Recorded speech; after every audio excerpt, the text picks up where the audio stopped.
Singapore থেকে বাংলাদেশে জীবিত অবস্থায় না ফেরেন, এর দায় এই সরকারকে নিতে হবে। আজকে অভ্যুত্থানের শক্তিদেরকে এই সরকার নিরাপত্তা দিতে পারছে না। 16 মাসে আপনি কি করলেন? 16 মাসে শুধুমাত্র বেতন নিলেন, মন্ত্রীপরিষদে থাকলেন, এই জন্য আপনাকে দায়িত্ব দিয়েছিলাম আমরা। আজকে এই রাষ্ট্রকে ব্যর্থ করার জন্য যা যা করা দরকার ডক্টর মোহাম্মদ ইউনূস করেছে, তার উপদেষ্টা পরিষদ করেছে। আমার ভাই উসমান হাদি আজকে মৃত্যুর সাথে পাঞ্জা লড়ছে। সে বাঁচবে কি মারা যাবে আমরা কেউ জানি না। আপনি নিজেও জানেন যে উসমান হাদির ফিরে আসার সম্ভাবনা কতটুকু। আমি ডাক্তারের সাথে কথা বলেছি, যিনি তার অপারেশন করেছেন, ডাক্তার জাহিদ। তার সাথে কথা বলে আমি যে তথ্য পেয়েছি সেটা আসলে খুবই ভয়ঙ্কর, এবং তিনি গণমাধ্যমে জানিয়েছেন, বিবিসিতে বিস্তারিত এসেছে, অন্যান্য ডাক্তাররাও খানিক পরপর জানাচ্ছে যে তার কি অবস্থা।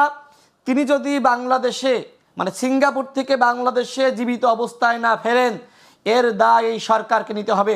আজকে অভ্যুত্থানের শক্তিদেরকে এই সরকার নিরাপত্তা দিতে পারছে না। 16 মাসে আপনি কি করলেন? 16 মাসে শুধুমাত্র বেতন নিলেন, মন্ত্রীপরিষদে থাকলেন, এই জন্য আপনাকে দায়িত্ব দিয়েছিলাম আমরা। রাশেদ খান, আমি সেই প্রশ্নটি করতে চাচ্ছিলাম যে অভ্যুত্থানের পক্ষের শক্তি, আপনি যাদের কথা বলছিলেন যে লিয়াজু কমিটি, সেই লিয়াজু কমিটির অনেক সদস্যকে আজকে দেখেছি স্বরাষ্ট্র উপদেষ্টার পদত্যাগের দাবিতে তারা সচিবালয় ঘেরাও করেছেন, এবং আলাউদ্দিন মোহাম্মদ নিজেও শঙ্কা প্রকাশ করে কিন্তু তিনিও সমালোচনা করছেন। আসলে যারা স্বপ্ন নিয়ে এই সরকার গঠন করলো, এবং আমরা এমন একটি সময় আলোচনা করছি যখন ত্রয়োদশ জাতীয় সংসদ নির্বাচন চলছে, এই সময়ে এই ধরনের সমালোচনা না করে এখান থেকে সমাধানের কোনো পথে আমাদের যাওয়ার সুযোগ আছে কিনা? জি, সমাধানের কোনো পথ নাই। সমাধানের একটাই পথ, সেটি হলো উপদেষ্টা পরিষদের পুনর্গঠন। রাশেদ খান, স্বরাষ্ট্র উপদেষ্টা তিনি পুরোপুরি ব্যর্থ হয়েছেন এই আইন শৃঙ্খলা পরিস্থিতি নিয়ন্ত্রণ করতে। তারপরেও তাকে সরানো হচ্ছে না। কারণটা কি? তিনি ব্রিগেডিয়ার এই কারণে, না অন্য কোনো কারণে? ভাবা হচ্ছে যে তার প্রশাসনিক দক্ষতা রয়েছে, তিনি হয়তো এই ধরনের ম্যানেজমেন্ট পারবেন।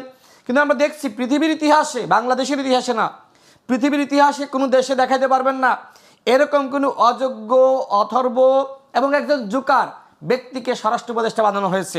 দেখেন, তিনি কিন্তু অবসরে ছিলেন। অবসরে কারা যায়? যারা অকেজে হয়ে যায়, যাদের আর ব্রেন কাজ করে না, যারা আসলে আর বোঝেন না যে কিভাবে রাষ্ট্র ফাংশন করবে, এই মানুষগুলোর এখন তাদের নাতিপুতির সাথে খেলাধুলা করে সময় পার করার কথা।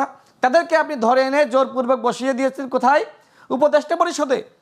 এবং আমি তাদেরকে সমালোচনা করছি, কিন্তু আমার আসলে এক ধরনের খারাপও লাগে যে কেন সমালোচনা করছি। এই মানুষগুলো, বৃদ্ধ মানুষ আর শিশুর মধ্যে কোনো পার্থক্য থাকে আপনি বলেন? আমরা প্রবাদ শুনি না যে বৃদ্ধ মানুষ শিশুর ন্যায়? তো এই উপদেষ্টা পরিষদে এই শিশুরা রয়েছে, তাদের দিয়ে আপনি কি রাষ্ট্রের পুনর্গঠন করবেন, কি রাষ্ট্রের সংস্কার করবেন?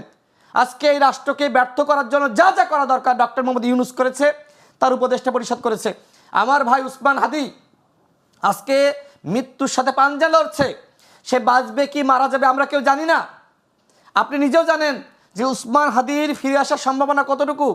আমি ডাক্তারের সাথে কথা বলেছি, যিনি তার অপারেশন করেছেন, ডাক্তার জাহিদ।